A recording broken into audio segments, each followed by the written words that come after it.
So as an organization, there are different departments are involved. So as one of the key panel members has mentioned that about synergies in each department. So since the implementation of GST has been rolled out for last 7 years, what we have seen is there are a lot of technology has come into place, and each department has implemented technologies. Okay. If you say on the billing side, e-invoicing has come up since October 2020. So there are a lot of automation happening, integration happening in the ERP systems. Organization has upgraded their ERP systems from a lower version to the higher version, which is compliant. So as synergies also helps each organization to do compliance better and be a compliant oriented company. On the logistics side, we can say that there was e-bill implemented. Earlier, there was no track of going a truck. Now, since the e-bill number has come up, based on the distance and the amount of invoice value, each state has been requested for the e-bill generation. So, based on the technology, the e-bill gets extended also. So, this is how automation helps to automate the distance. Based on the distance, it gets extended if the goods are there in particular warehouse. So the technology is available in the market where the e-bill automatically gets extended. So that's how automation comes in logistics department. Coming to the vendor onboarding and procurement. So earlier there is a rule for MSME. Now being compliant not only on the MSME side, there is something like a HSM side, or you can say the vendor has to have a valid GST. So there are technologies in place where you can validate the GST number. So the GST number has to be validated. So each level of the organizations are being using these technologies. Coming on to the accounts payable, where the key role of a chief financial officer is to get the workflow in tap. Basically, getting the payments on time within the 45 days for a MSME compliant one, and getting the data of each invoices with automation and matching it, and that's how your 2B and 2A recon will happen with your purchase register. So that's where account payable department has been in context of this automation.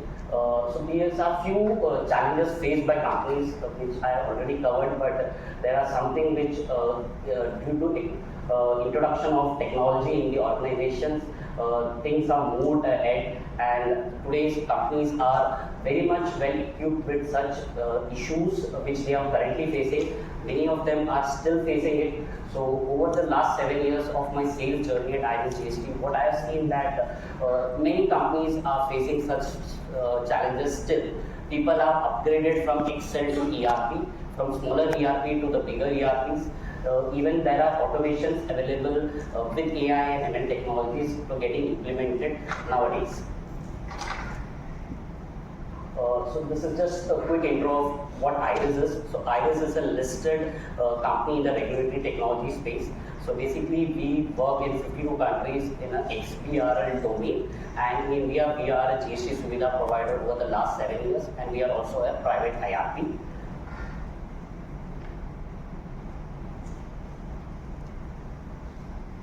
These are the few partners and customers whom we are associated with.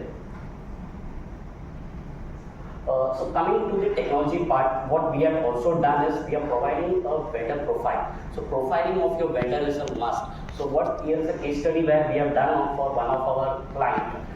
So basically, fully compliant is where and generally compliant is where the organization need to be focused, because already the data is available and everything is there as per the vendor onboarding is concerned. But irregular and non-frequent compliant is where the 26% of data is where your risk. So your working capital is at risk at that 26% level. So this is where each organization has to focus as this organization is concerned. But I assume that many of them in this podium today may be facing the same issue. Maybe it's not 26%, it may be less than that also, or maybe higher also. So definitely with the use of technology, we can definitely help you resolving this pain point.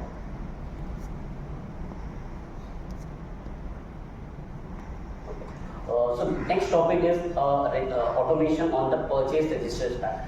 So what happens in the purchase register, there are a lot of data is available, but manual entering of data is a big challenge. So people nowadays are doing manual entering, that's a big challenge. And though the introduction of IRL has come up, so with automation we are helping our clients to get the data pulled in, and if there is a manual invoice is available, we are doing OCR, and there is something on the intelligent document processing to extract the data, and so that your AP process can streamline. So in this context, we are having our next product which we like to introduce to you, that is Iris ASAP. So basically what it does is, it will totally resolve your AP process.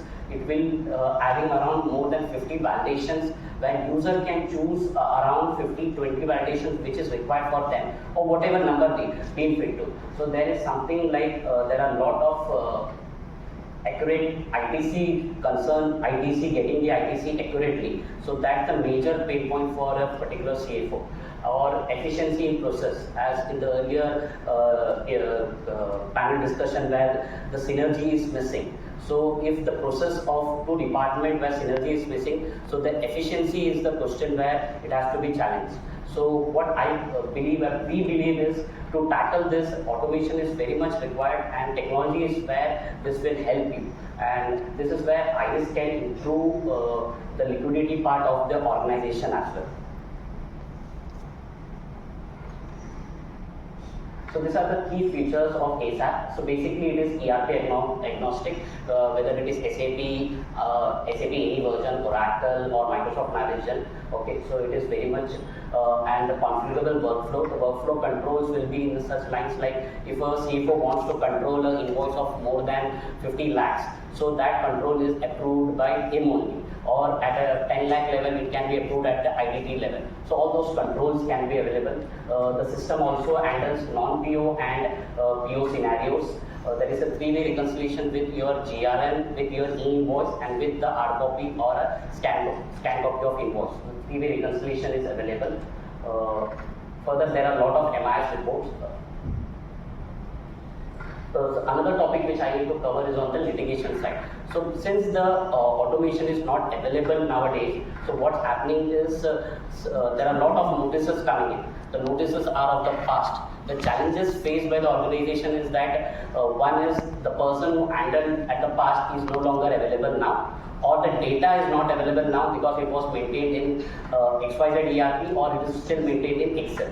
So what we have done is, we have something on the automation mode of fetching the notices through a bot using AI, and then we are automatically putting into our litigation tracker. So what it does is, it will automatically the notices fetch, and it is pushed in the LMS, in the litigation tracker, and going ahead, the old data can be mapped, and it can, the journey of that particular notices can be highlighted. At each terminal level, I could recommend what is the order path, what is the liability for that particular issue.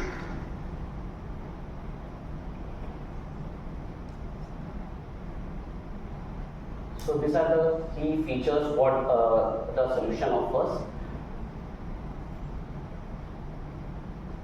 To summarize for today's call, today's discussion, so this is what Iris brings to the table. So we generally do record the transaction. Recording is through your e-invoice e-bill. Recon is where you are actually doing the reconciliation of your data. There are 6 ways of reconciliation which we provide to the table. And report is where you are submitting your GSTR1, your 3D, your 6, 7, 9, 9C. And resolve is where your notice management and LMS comes into the picture. So that's all. We are having a stall. So if you have any further queries, you can definitely get in touch with me. Thank you.